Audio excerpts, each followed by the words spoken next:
بسم الله الرحمن الرحيم. الحمد لله رب العالمين، والصلاة والسلام على نبينا محمد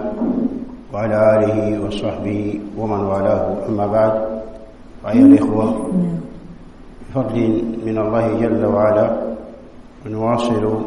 في درسنا في 40 النووية، ولعلنا توقفنا عند الحديث 26، وإذا كان ذلك كذلك فاليوم نبدأ بفضل من الله ومعونته مع الحديث 27. mbokk jullit ñi, gannaaw ñu sante borom bi subhanahu wa taala, julli ci yonante bi salawaatu rabbi wa salaamu alayhi, xanaa ñuy fas yéene rek wéy ci li ñu suubu woon muy leeral gu tënku ñeent fukki xadiis ak ñaar ñi nga xamante ni kankoore l'islam boobee ñu dëppee an-Nawawi rotal na ko dajale ko ci téere wi. ca jotaay bi mujje ñu ngi taxawoon ci ñaar fukkeeli xadiis bi ak juróom benn. kon boog tey ñu ngi tàmbalee ci kattanu borom bi ci ñaar fukkeelu xadiis bi ak juróom ñaar. ay tafaddal ya cheikh, iqra. bismillah, iqra ya cheikh.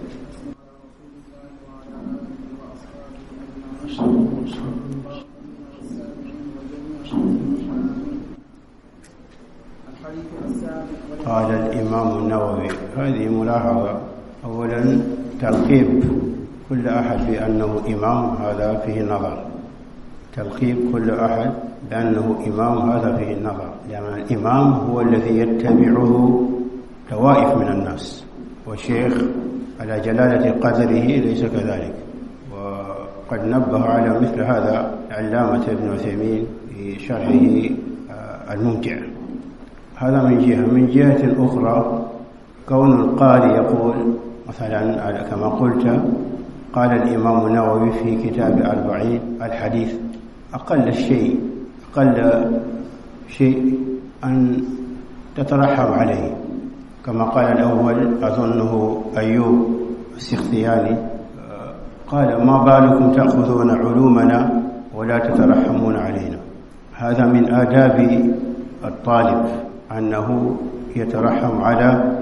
أهل العلم الذين جعلهم الله جل وعلا أسبابا لتعلمنا نحن العلم، هم الذين كدوا وجدوا وتعبوا في جمع، أولا في طلب هذا العلم، ثانيا في جمعه في هذه الأسفار التي وصلت إلينا كالنبراس والأنوار لنا تنير لنا هذا الطريق موصل إلى الله جل وعلا. هذا من الآداب. وهناك كتب كتبت في هذا، آداب طالب، آداب الطلب، آداب إلى آخره. وينبغي لطالب العلم أن ينظر في هذه الكتب، لا سيما في هذه الأزمنة المتأخرة التي قل فيها من يربي الناس على العلم، قل فيه المربي. ولذلك تجد كثيرا من المتلقين لهذه العلوم يعني تجدهم خالين عن المعالي من الأخلاق والآداب. قل أن تجد فيهم طالب علم ذا أخلاق وآداب. لماذا؟ لغياب المربين. وإذا غاب ذلك فلن تغيب هذه الكتب، وهي موجودة بين أظهرنا، ولا أقل من أن ننهل منها. نسأل الله سبحانه وتعالى السلامة.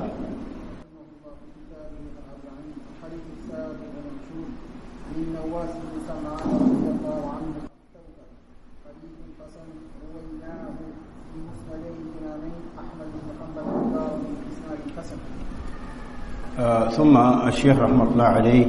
أورد هذا الحديث والكلام على هذا الحديث في مسائل. المسألة الأولى تتعلق، خلوا بالكم يا المسألة، خلوا بالكم، ليس معنى لا تكتبوا، لكن ركزوا لأن الكلام مهم. المسألة الأولى تتعلق بالصناعة الحديثية. المسألة الأولى تتعلق بالصناعة الحديثية. فالشيخ رحمة الله عليه عزى الحديث الأول إلى الإمام مسلم، وهو كذلك حديث نواس ابن سمعان ممن فرد به مسلم، هذا من أفراد مسلم، يعني لن تجد هذا الحديث عند البخاري، وهو من أفراد الإمام مسلم انفرد به عن صاحبه. واضح يا شباب. mbokk jullit ñi wax ci xadis bi nag day dellu rek ci ay mbir bi ci jiitu day dellu ci mbiru xam-xam bi ñuy wax xam-xamu xadis la ca jiitu nag ci loole moo ni bu ñu seetloo an-Nawawi rahmatullahi alayhi xadis bu jiitu muy xadis Nawaas ibnu Sam'aan ba mu ko nettalee mu ne an Nawaas aw an Nawaas ibnu Sam'aan عن النبي صلى الله عليه وآله وسلم أنه قال: البر حسن الخلق والإثم ما حاك في نفسك وكرهت أن يطلع عليه الناس. قال رواه مسلم. يعني مسلم موكو صلى لولا موخنك نونو لا مسلم مو صلو بلا حديث بسخ بني خول ci ñaari téré yu gëna mag ci téré l'islam ginaaw القرآن الكريم muy sahih Bukhari ak Muslim doo ko fekk ci lu dul ci benn ci ñoom ñaar muy Muslim mënoo ko fekk ci téere Bukhari. هذه هي النقطة الأولى.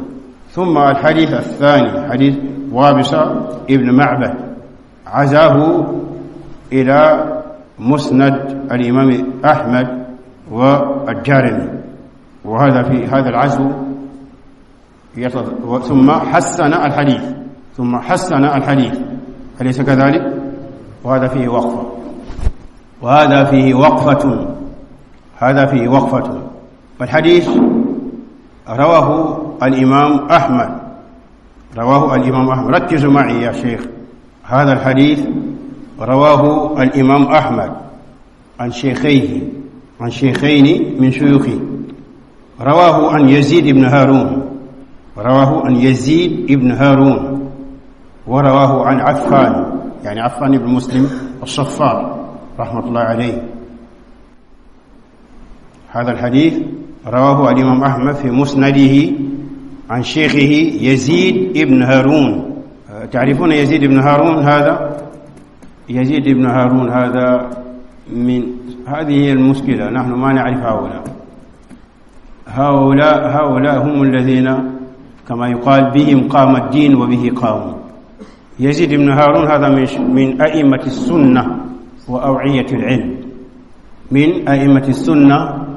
وأوعية العلم، ومن عباد هذه الملة المحمدية الإبراهيمية،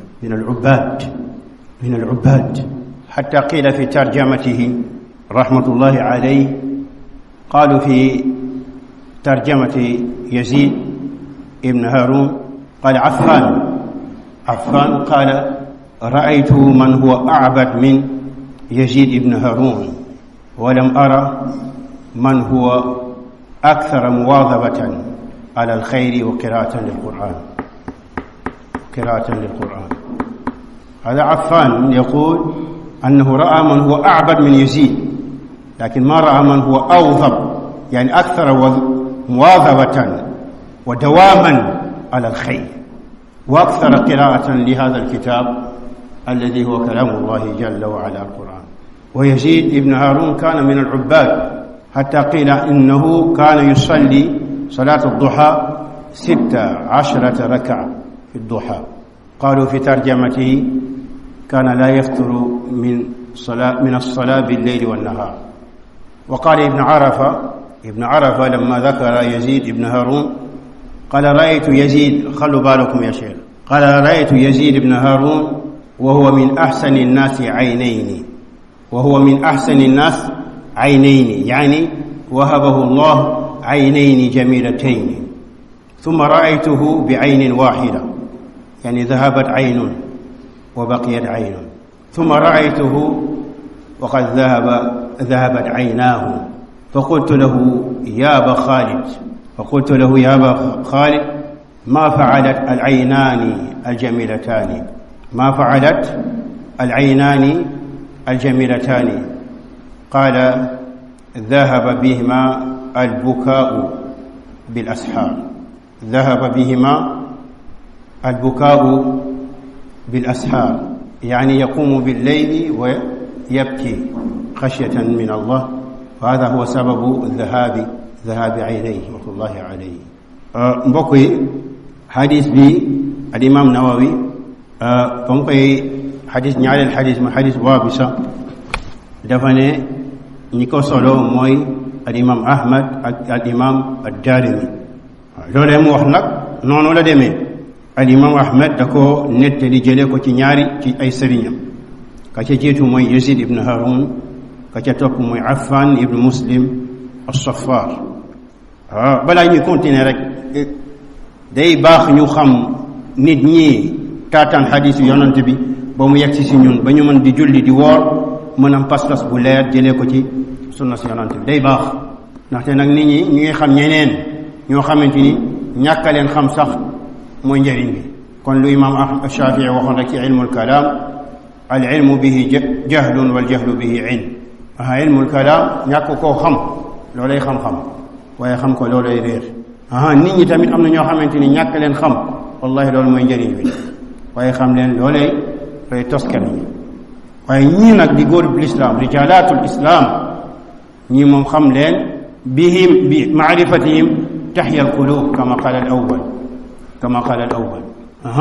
xam leen xam seen jaar day dundal xol yi Yazid ibn Harun kookee sëriñ la ci sëriñ gu mag googa di Ahmad ibn Hanbal Yazid bokk na ci ñu ko jàngal Yazid bii nag yemul woon rek ci nekk boroom xam-xam bu mag la ci ahlu sunnati wal jamaa bañoon lool aljahmiya waaye yemul woon ci loolu moom ni mu bëre woon xam-xam noonu la nekkoon jàmbaar ci jaamu yàlla boroom xam-xam yi ba ñuy wax ci moom ci dundam ak jaar-jaaram dañoo wax ci dundam lu yéeme ci buntu boobee mooy jaamu yàlla ak ragal yàlla ci julli kenn ci boroom xam-xam yi nee na ma raaytu aaliman ahsana qat salatan min Yazid ibn Harun nee na musuma gis boroom xam-xam lay wax musuma gis benn boroom xam-xam bu ko gën a rafet julli wa kaana yutilu salaa jiddan julli bi da ko doon guddal ay julli nee nañu bu doon julli yor bi nga xamante ni saarat inda kathir min annas shariatan mansuuxa julli yor ñu bare dafa mel ni loo xam dañ ko folli ci lislaam bokkutu ci lislaam ñu bare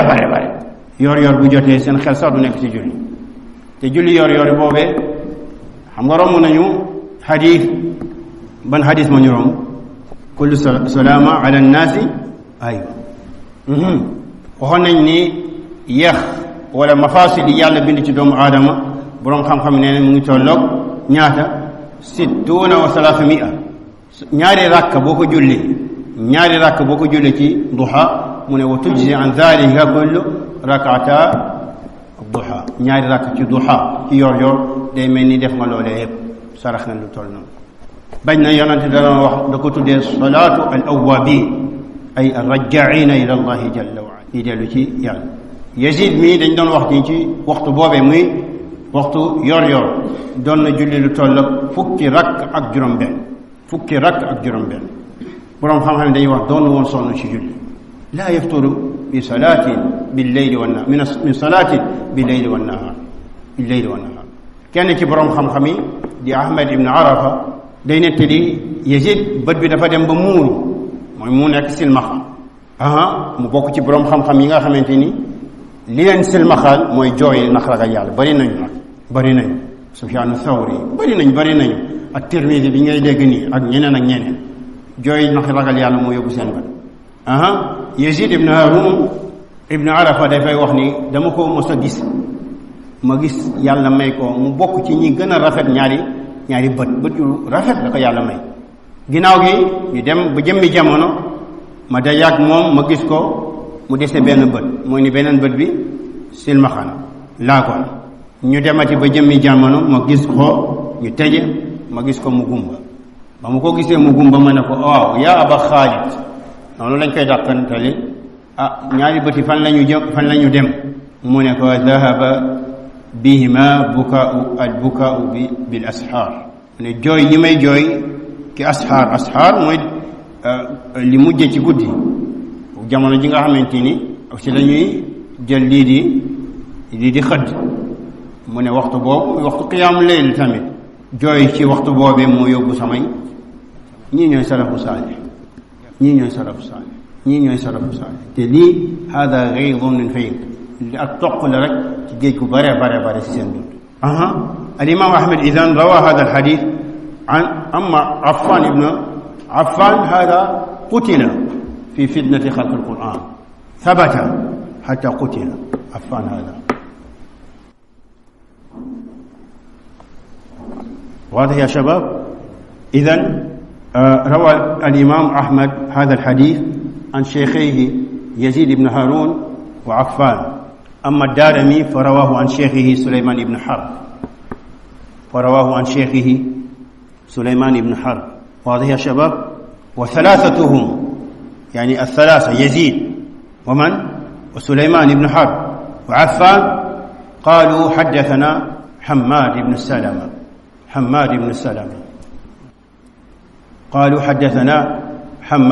بن سلمة عن الزبير أبي عبد السلام أبي عبد السلام عن أيوب ابن عبد الله ابن مكرز عن وابصة mooy ni ñetti sëriñu imam ahmed yooyu ñaari sëriñu imam ahmed yooyu ak sëriñu daaru ak daarimi ñu ngi jëlee xadis ci Hammad bun Salama Hammad tamit ci ñi la bokk rek Hammad boobee qaalu fi tarjamati law qiila li Hammad bun Salama gadan tamuutu ma qadira ala an yazida fi al-amali shay'an dañuy wax ci tarjamati Hammad boobee Hammad bun Salama ñu ne buñ ko waxoon ni ëllëg ngay dee tey jii ku ñu waxoon fii ëllëg ngay dee fi ngay toog ci jàkk bi di wàcce kaamil di julli loo musul def di nga ko def ñu ne nag Hammad moom buñ ko waxoon ni ëllëg ngay dee ma qadira ala an yazida fi al-amali shay'an bu boobaa du mën a yokk dara ci jëfam mooy ni dafa fees dala ki jëf amul lu muy yokk lan la yokk وهذا قيل في حماد قيل في منصور ابن المعتمر في جماعة من السلف هذا ماذا يعني أن ليس لهم فراغ يا شيخ ليس لهم فراغ أم يجر نحجام يالا ñi ñooy rijaalaat islam fi mu yegg fa ñi ñoo ko fa yóbbu waaw léegi nag ñun nañ natt suñu bopp ci ñi parce que ñoom ñooy misaanu yaa axi du ñu ngay dundal fii nga naxu yaa ngi dem jàkk kenn demul jàkk nga jàpp ni yaa xadd kaaba gi la fa bi hudaahum iqtadi misaan bi mooy Abubakar Omar wa man saara ala darbihima ñooñu ñooy misaan te jullit bi saa su nattee boppam ak ñooñu dina xam ni moom ku yaafus la ñii ñooy misaan nit koo xamante buñ ne ko suba nga faatu ñu ne amul lenn lu mën a yokk ci ay jëfam allahu akbar idan hada huwa as-sanad waadih ya shabab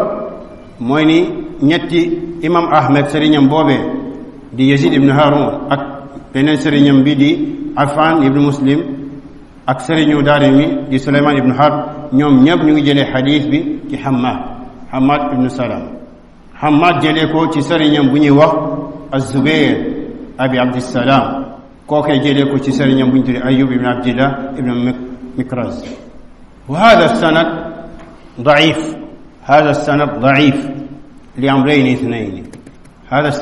ضعيف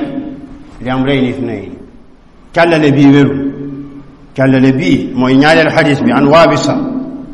bële mu wér na mu ngi Sahih Muslim mais bii ñaareel bi an Waabisa ibn Ma'bad càllalem des na wér li tax na ñaari mbir al-amru al-awwal al-inqitaa' bayna az-Zubayr wa Ayyub al-inqitaa' bayna az-Zubayr abi Abdissalaam wa Ayyub ibn Abdillah mooy dafa am dog bu dox diggante az-Zubayr ak diggante Ayyub al-inqitaa' wa lidhalika fi riwayati Affan qala an Ayyub ibn Abdillah ibn Mikraz ولم يسمعه منه قال حدثني جلساؤه وقد رأيته. إذن الانقطاع موي حديث بوبي تيالale dafa am ñaari febar ci nek febar bu ñëk bi moy Zubair bi nek ci sana ci tialale bi ak serigne bi mu ne mom la jëlé hadith bi ñom ñaar am na ñu dox seen digënté waye tuddu ñu leen kon bok wër muy ben wal amru thani al kalam fi az-Zubair faqad da'afahu ibn Hibban وذكر الدارقطني أن له أحاديث منكرة وأيوب كذلك مجهول الحال beneen feebar bu ci nekk mu ne kenn ki ñëw ca càllale mi dégg az-Zubair ñenn ci borom xam xadis dañ ko jam mel ni daal Ibn Hibban ki mu jëlee xadis bi wala ki mu ne jëlee na ci moom xadis bi dañ na am na dog-dog bu nekk seen diggante kookee sax moom majhul la kenn xamul ay mbiram kon boog xadis bi hada sanad daif walakin lahu shawahid yataqawwa biha ولذلك حسنه الشيخ النووي وغيره كالألباني رحمة الله عليه. واضح يا شباب وعينك أمنا ينين حديث يكوي دغرل بمو من ييك ci daraja biñ tuddé al hasan muy wér wata yenn ci borom xam-xam yi wéré ko ku melni li nga gis ci téré bi hasanahu an-Nawawi Sheikh al-Albani tamit hasanahu. واضح يا شباب هذا الأمر الأول. هذه المسألة أو النقطة الأولى. واضح يا شباب. المسألة الثانية في قوله متعلق بقوله عليه الصلاة والسلام قال البر حسن الخلق. البر حسن الخلق. البر يعني ما يبر به المرء. قال حسن الخلق. البر يطلق استقلالا ومقرونا. خلوا بالكم يا شيخ. البر يطلق استقلالا يعني منفردا ومقرونا. موي بر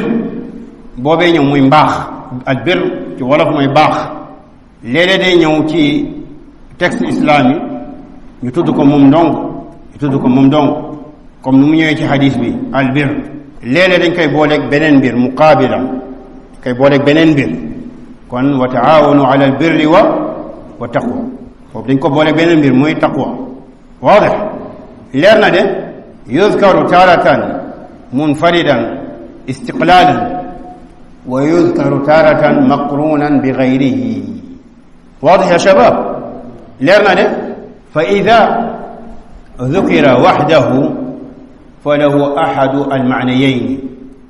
وإذا ذكر وحده فله أحد المعنيين. بنكين موم دونغ لا نيو تود كوم نو نيو ci hadith bi بنكين موم دونغ لا نيو تود bu boba ben ci ñaari maana yi lay am المعنى الأول حسن معاملة الخلق. المعنى الأول حسن معاملة الخلق. معنى بجيت بي موي رافet جفلانته اك ميدافوني. حسن معاملة الخلق. بيان ذلك أن معاملة الخلق مبنية على هذه الأمور. أن معاملة الخلق مبنية على هذه الأمور: اللطف وحسن الصحبة. خلوا بالكم يا شيخ هذا مفيد جدا في العلم. هذا هو العلم ليس ثرثرة. ضبط المصطلحات والقواعد هذا هو العلم. حسن معاملة الخلق مبنية على هذه الأصول: اللطف وحسن الصحبة وحسن العشرة والطاعة لمن له طاعة. mooy ni jëflante diggante ay nit lu koy tabax liy ndeslaay bi ñeenti mbir la. jëflante mooy jëflante bu baax gu rafet. ndeslaay bi ñu koy tabax ci yii mbir muy ñeenti ba ca jiitu mooy lan al lut mooy nooy ak nooy al lut fa liin mooy nooy. ñaareel bi rafetal ànd mooy ànd gu rafet. ànd gu rafet ñëpp ñuy ànd nag ànd gi nekk mën na nekk ay xame mën na nekk jëkkër ak jabar doom ak baay doom ak ndey ñay liggéey ci barab imaam ak ñi muy jiite ànd gu rafet wal ishra tamit xusnul ishra bayna zawjayn masalan jëkkër ak jabar goo xam ne dañuy ànd ci ànd gu rafet beneen bi mooy at-taa mooy nag topp ndigal ci koo xamante ni yaa ngi dund ak moom di jëflante ak moom mu lay jox ay ndigal ku ne ni mel ni baay ak doom ndey ak doom jëkkër ak jabar ak yu ni mel yii comme nu Nawawi di wax ca sharh Muslim hadihi hiya majami' husnul xuluq hadihi hiya majami' husnul xuluq yii moo dajale lan jukko ju rafet ñeenti mbir واضح إذن هذه مجامع حسن الخلق ولذلك فسر البر بحسن الخلق لأن البر جامع لهذه الأمور واضح يا شباب mooy ni ñeenti mbir yi xusnul xuluq bu ñu koy wax ci ñeenti mbir yi lañ ko daaj loolu tax mu ba muy wax bir mooy baax boo xamante ni day dellu sa jëflanteeg nit ñi mu ne mooy xusnul xuluq loo ciy dëgg mooy yu ànd ak ñeenti mbir yi yu lalu ci ñeenti mbir yi leer na de leeru albir mooy baax mbaax man am na ay pirin yu bari am na ay maana yu bari ay pirin yu bari mbaax léeg-léeg dañ koy wax ñuy bàyyi xel mbaax moom day dellu rek ci jëflante diggante nit ak nit dañuy jëflante wala duñ jëflante bu nekkee ni baax dañ ko wax ci diggante ci jëflante nit ak nit ñu ne albir boobaa mooy albir xusnul xuluq albir mbaax mu boobaa mooy lan jukko ju rafet mooy ni sa jëflante bi ngay jëflante diw ak beneen nit jëflante googee da nga cee rafetal nga baax ci mooy lan mooy da nga cee am ay jukko yu rafet leer na de jukko yu rafet yooyu nag laytaayam ñeenti mbir la mooy ak nooy ma ñu nekk jëflante goo xamante ni lu ko lal mooy ashidda mooy tar beneen bi mooy lan mooy àndandoo gu baax jëflante ju baax ak lan ak dégg mooy ngay topp ki nga xamante ni moo la jiitu bu la waxee digal leen nga topp ko idan albir fussira huna fi xadis Nawaas bi annahu xusnul xuluq nadaran ila almuamala bayna alxalq waadix ya shabab leer na de والبر يطلق استقلالا ويراد به معاملة الخالق léeg-léeg bir muy mbaax moomee dinañ ko wax waaye mbaax moomee day dellu ci sa jëflanteeg ki nga xamante ni mooy borom bi subhanahu wa taala mbaax ci jëflante nit ak morom mindaafonam mooy rafet jukko xusnul xuluq mbaax ci sa jëflante nag ak borom bi subhanahu wa taala muamalat allah bu boobaa day nekk albir huwa jamii altaat albatina walzahira jamii altaat alzahira walbatina mooy mboolem jëf ci nga xamante ni jëf ci baax topp yàlla yi nga xamante ni dafa bér wala yi nëbbu dafa bér cër ya koy def mu bér nit ñi gis ko wala dafa nëbbu mu nekk jëfu xol yooyu yëpp dañ koy tuddee bir yooyu yëpp dañ koy tuddee mbaax mooy bu nekkee ni dafay dellu ci jëflante jaam bi ak borom leer na wa alayhi yatanazal qawluhu jalla wa ala laysa albirra an tuwallu wujuhakum qibala almashriqi walmaghrib walakin albirra man amana billahi walyawmi alakhir والملائكة والكتاب والنبيين وآتى المال على حبه ذوي القربى واليتامى والمساكين وابن السبيل والسائلين إلى آخره واضح هذا هو البر يعني معاملة العبد خالقه فهذا ينطلق على جميع الطاعات الظاهرة والباطنة كمعنى أبو بير دفي أم بولم سين طب يلي بر ينبون وبمعنى هذا المعنى هو الذي يتنزل عليه حديث وابصة البر ما اطمأنت إليه النفس من الطاعات الظاهرة والباطنة واطمأن إليه القلب من الطاعات الظاهرة والباطنة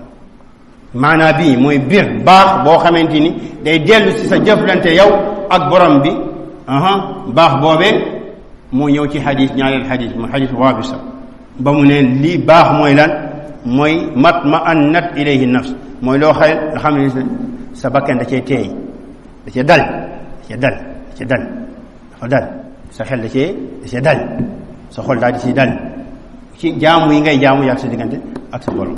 dina gën a ñëw firi yaani faram-fàcce bi leer na de idan albir ida ذكر استقلالا فإما أن يراد به معاملة الخلق وهذا يفسر بحسن الخلق وإما يراد به ماذا يا شيخ معاملة رب الخلق وهذا الذي ورد في حديث وابس واضح ليرنا ليه ليرنا مبوكو ليرنا البر قد يطلق مقرونا بغيره ay biir boobee mën nañu muy mbaax moome mën nañ ko tudd waaye ñu lënkale ko toftale ko leneen du moom rek lañu tudd waaye dañu ko tudd boole kook leneen maqrunan bi ghayrihi tudd comme nu mu ñëwee wa taawanu ala albirri wa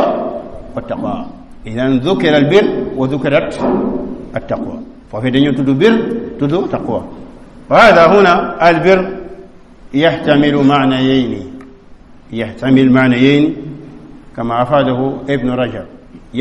يحتمل معنيين بير بن كو ñewé ñu boole ko taqwa comme nu ñewé ci ayat al-maida wa ta'awanu ala birri wa taqwa bu boba mën na am benn ci ñaari maana yi yakunu al-birr husnu al-khuluq yani muamalat al-khalq wa taqwa muamalat al-khaliq ta'atu Allah وتعاونوا على البر أي وتعاونوا على حسن الخلق في تعاملكم بعضكم بعضا وعلى التقوى في على طاعة الله جل وعلا موين بير بوبا من نكو فيري رافت جفلنت أي جوكو رافت جفلنت سين ديغانتي يين واي تقوى بي نك ني فيريكو موي توپ يالله جامو يالله واضح هذا المعنى الأول والمعنى الثاني أن يكون البر فعل الواجبات والتقوى ترك المحرمات بين المعنى بموي بر وتعاونوا على البر موي نغن ديمبالانتي تي جف لين لين سانت واجبات والتقوى تقوى موي نغن ديمبالانتي تي باي ني حرام تي واضح يا شباب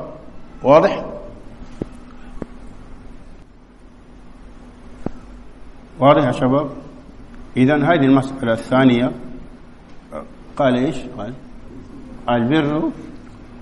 البر حسن الخلق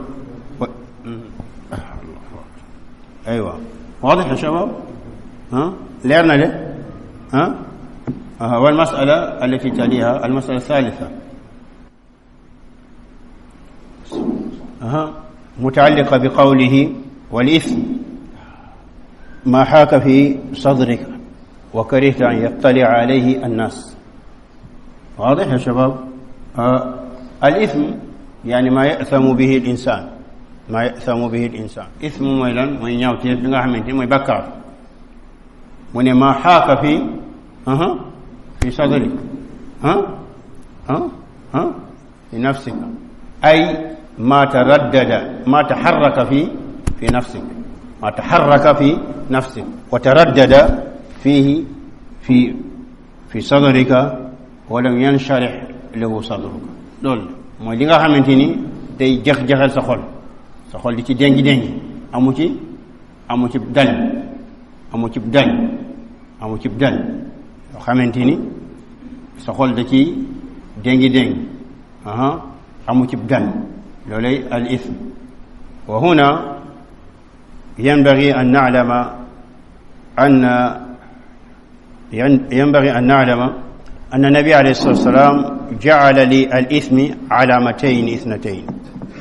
في يونانتي بي دافا جوخ ليغا خامتيني موي إثم موي بكار ñawteef da ko jox ñaari mandarga yoo ko mën a xamee ñaari mandarga العلامة الأولى في قوله ما حاك في صدرك يعني تردد النفس وهذا يحصل لأصحاب القلوب السليمة والفطر المستقيمة loolu borom xol yi nga xamanteni dafa set yi nga xamanteni ni len yàlla moo ñee yàqukul bu ñu jegee benn mbir bu bon rek wala ñu dégg ko wala ñu jëm cee jëm seen dënn day commencé di du dal ñen ni seen xol day dóor dóor lu bare bare bare ñen ni day mel ni dañu liñ doon noyyi air bi dafa naju loolu li ashaabi qulub salima amma man talawathat nafsuhu faqad la yajid mithla hadhihi إذن هذه النفرة التي يحس بها أصحاب القلوب الطيبة والفطر المستقيمة تجاه بعض الأفعال وبعض الأعمال هذه علامة على أن تلك الأعمال مما ينبغي الإعراض عنها موي ñak dal goge ngay yek yenn mbiri moy li ñuy wax fi rek chaque jour Cheikh Al-Abbad bu ko nit ñi laajee bu ñëwé nan ko damay liggéey ci benn hôtel ak damay ni قاعدة موي لي لا wax أنت ما سألت إلا لأن في نفسك من هذا الشيء dama nekk ci armée bi ñu naan ma watal sa sikkim ndax mën naa fa nekk dama nekk hôtel ñu ne ma da ngay sol cravate wala damay sol pantalon mën naa fa nekk da lay wax daiman أنت ما سألت إلا لأنك وجدت في نفسك شيء إذن اترك هذا العمل واعمل في مكان لا تحتاج إلى أن تسأل عنه bàyyil boobee liggéey nga dem benn liggéey boo xamante ni boo ciy liggéey doo soxla laaj kenn loolu laaj kenn xam nga boo nekkee ci banque nga nekk benn gardien wala benn informaticien nga war leen defal benn logiciel ngay laaj nit ñi ndax mën naa ko defal banque bi nga xam ne day defante riba yu mel noonu balaa ngay laaj loolu bàyyil loolee nga dem liggéey beneen liggéey boo xamante ni doo soxla laaj kenn ndax sa xel dafay dal mais déngi boobee ngay am sa biir xol لولو علامة على أن هذا الأمر فيه شيء اترك إذن النبي عليه الصلاة والسلام جعل للإثم علامتين العلامة الأولى هذه النفرة التي يحس بها أصحاب القلوب الطاهرة والعلامة الثانية في قوله وكرهت أن يطلع عليه الناس موي ñaarelu mbir bi lay won ni li ngay def nii wala mbir mii le bu ci soobu baaxul mooy bu nekkee mbir boo xamante yow ragal nga nit ñi fekk la ci bëggoo nit ñi gis la nga koy def xam nga kenn du julli wala ngay woor xanaa mu nekk rek min baabi al firar min al riya ngay daw di gis la ak déggtal mais ci jëmmi julli bi amoo ci kersa jëmmi julli gi amoo ci kersa jëmmi woor gi amoo ci kersa jëmmi aji màkk amoo ci kersa mais kii tux cigarette bu gisee nit rek sànni bugul koo koy gis ko muy tux cigarette na bàyyi loole هذه علامة أيوة هذه علامة إذا جعل علامتين للإثم واضح يا شباب ñaari mandarga la def boo ci gis rek moytul jëf jooja bu ci jiitu mooy lan bu nekkee ni sa xol bi mu ngi déngi yow daal amoo ci tranquillité ñaareel wi le mooy bu nekkee ni bañ nga nit ñi gis la ولكن تردد النفس تجاه الفعل له حالتان déngi googee ngay yëg sa xol ba nga xamante amoo ci benn kóolute daal mbir bi daal gêné na la wax nañ ne loolee mandarga la bu lay wan ni mbir mi moytu ko waaye est ce que loolee day teg ci ni jëf joo xamante ni yow amoo ci dal rek jëf jooju na ko moytu baaxul moo tax boroom xam-xam yi ñu ne loolee nga yëg sa xol noone mooy gêne boobee nga yëg sa xol ak taraddud boobee déngi boobee nga yëg mën nañ ko xaaj ci ñaari xaaj الحالة الأولى إذا كان هذا التردد فيما ورد فيه نص يبيحه bu nekkee ni déngi boobu wala boog gêne boobu ngay yëg noonu ñàkk am dal googe ngay yëg dafa nekk ci benn mbir boo xamante ni alquran ñëw na wala sunna ñëw na daganal mbir moomee waaye yow daal kon yenn nit ñi misaaluhu بعض الناس تجد أنه قد أجنب بالليل يعني حصلت له جنابة بالليل ولا يستطيع أن يستعمل الماء لأمر من الأمور وإذا سأل فقيل له تيمم يقول لا هذا حصل يجد في نفسه غضاضة من التيمم للصلاة وهو جنوب mooy yenn nit ñi da ngay gis ñu ànd ak janaaba amuñu ndox wala mënuñu jëfandikoo ndox mi ndax benn mbir bu leen dal feebar bu ñëwee laaj nit ñu ne da ngay dem nga tiim naan déedéet ñeen ñi sax di naan yéen seen diine bi nu mu yombe nan lay amee janaaba di tiim xaar rek ma xaar ba kii loolee xoolam dalul ci mbir mi waaye mbir moom dafa dagan wala dagan na kon boog duñ ne ñàkk dal xelam ci mbir moomee day wane ni mbir mi daganul la ndaxte foofee texte daf ci ñëw mu mel ni ñenn nit ñi rek te gis nañ ñoo xamante ni dañ cee dee sami'na man maata bi dalik yaani huwa marid fi ramadan lakin wa ash-shar'u qad a'taahu rukhsatan li an la yasum alaysa kadhalik lakin yaqul la ma astati hada nafsi la tatma'in ana asum wa yasum wa yamut ra'i sami'na hada mooy yenn nit ñi dañ koor day jot ñu feebar ñu leen bu leen woor de médecin sax da leen wax mënoo leen woor ñoom ñu ne waaye sama xel daal dalul ci lii bàyyi ma woor rek ñenn ñi yóbbee na lañ bañ ñàkk seen bakkan idan hada laysa la yultafat ilayhi hada qad yakun min baabi al wasawis loolu mën na nekk ay wasawis yoo xam seytaan moo koy dox lakin الحالة الثانية فيما ليس فيه نص ñaareelu xaala bi nag mooy loo xamante ni amul texte bu ñëw ngay déngi ci mbir mi moytu ko min baabi al ixtiyaar waadix te romboon na ci ay shubuhaat ak yu mel noonu xadis yu mel noonu waadix looloo tax mu ne ci xadis bi istafti qalbaka istafti yaani istaxbir laajal sa xol mooy laajal sa xol ndax dal na wala dal ci mbir istafti qalbaka yaani al istiftaa wal istixbaar mooy laajal sa xol rek ndax mbir mi moom dal na xelam wala dalul xelam واضح يا شباب أظن هذا يكفي في هذا واضح حديث بليرنا له أيوة إذن الحديث الثاني عندما تنيار الحديث بسم الله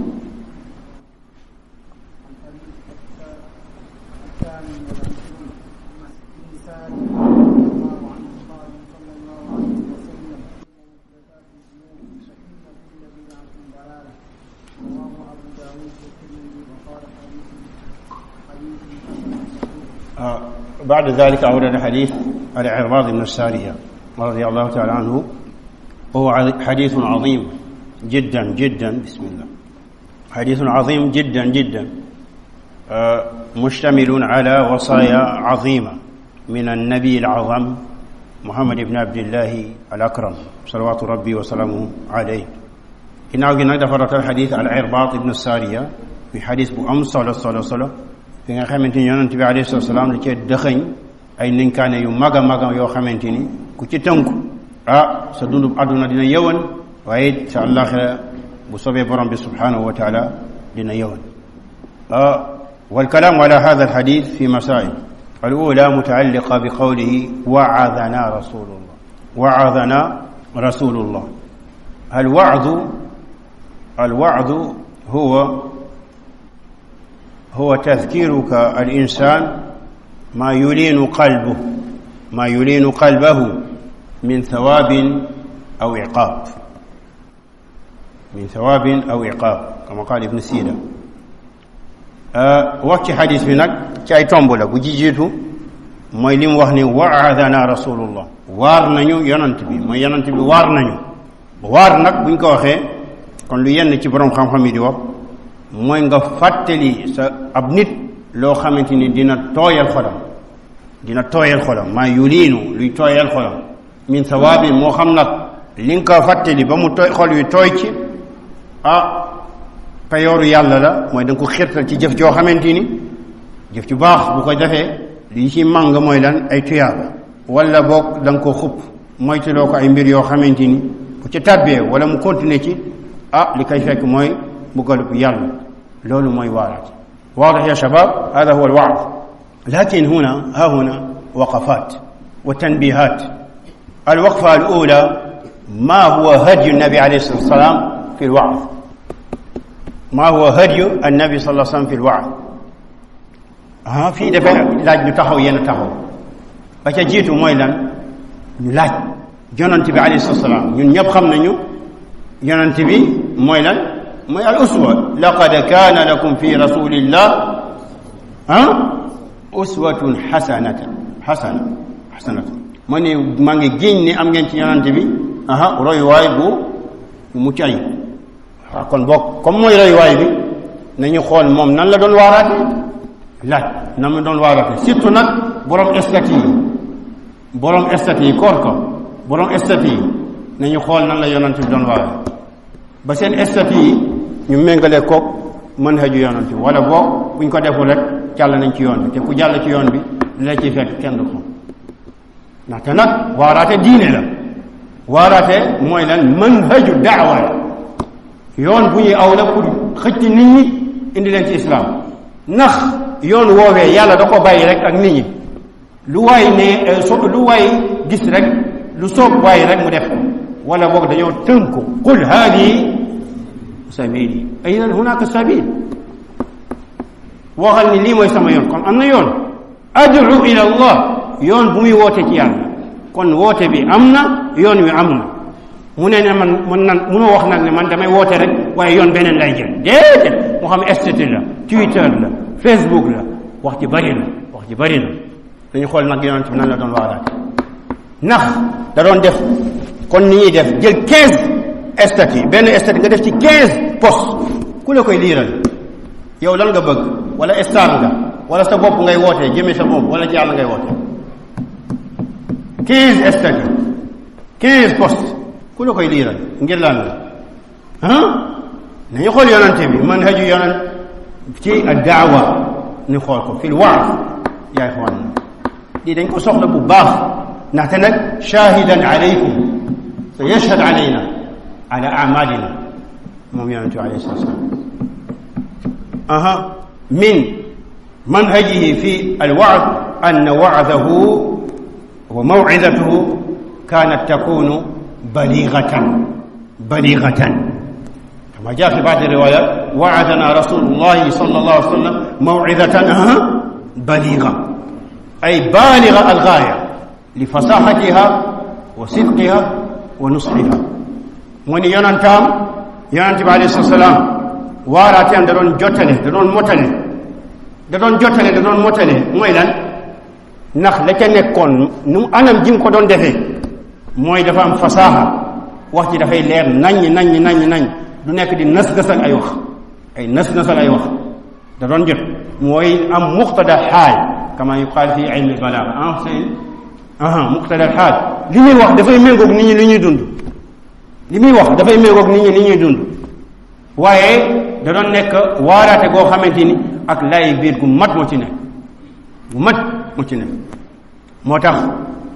ca mujjantal risalaam mu nekk fële mook ca Makka mook saxaaba yi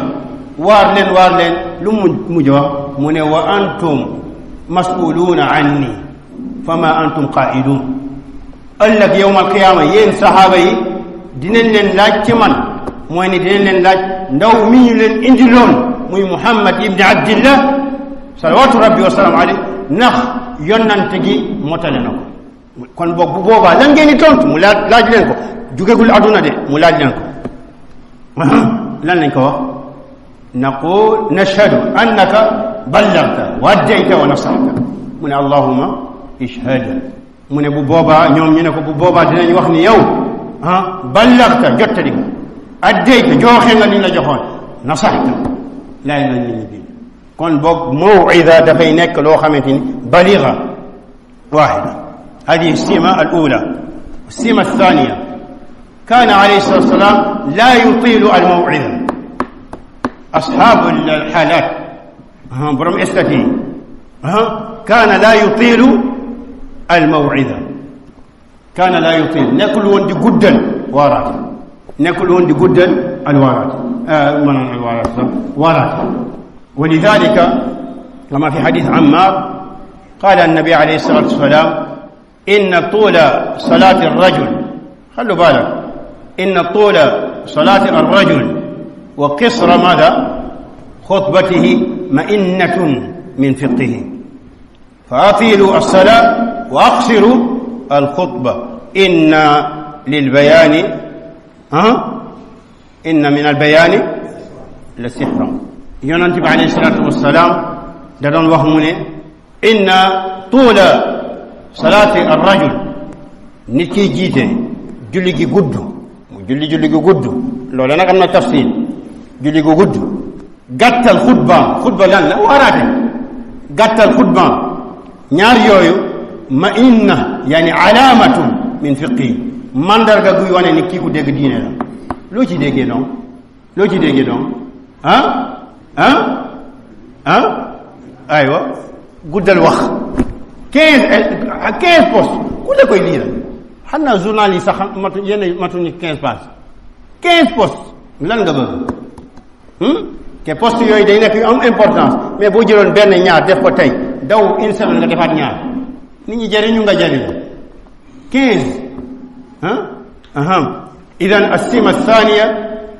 ماذا كان لا يطيل ماذا يا شيخ الخطبة السمة الثالثة كان لا يكثر من الموعظة nekkul woon di bëri di waaraate am na ñoo xamante ni chaque jour ñu ngi ci xaalaati estati chaque jour comme lu ma benn mbokk doon wax mu ne xanaa ñii dañ leen di fay xaalis ci estati yi chaque jour xoola Abdullah ibn Mas'ud ku ko xamul dégg nga ko Abdullah ibn Mas'ud Shaqiq ibn Salama kooku ci taalibe Abdullah ibn Mas'ud la bokk mu ne kaana Abdullah yudhakkiru an-naasa kulla xamis mu ne Abdullah ibn Mas'ud saa su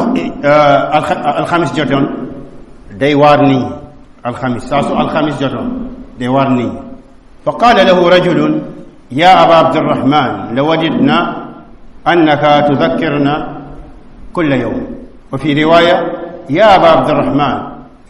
nuhibbu hadithak wa nashtahi xallu baalak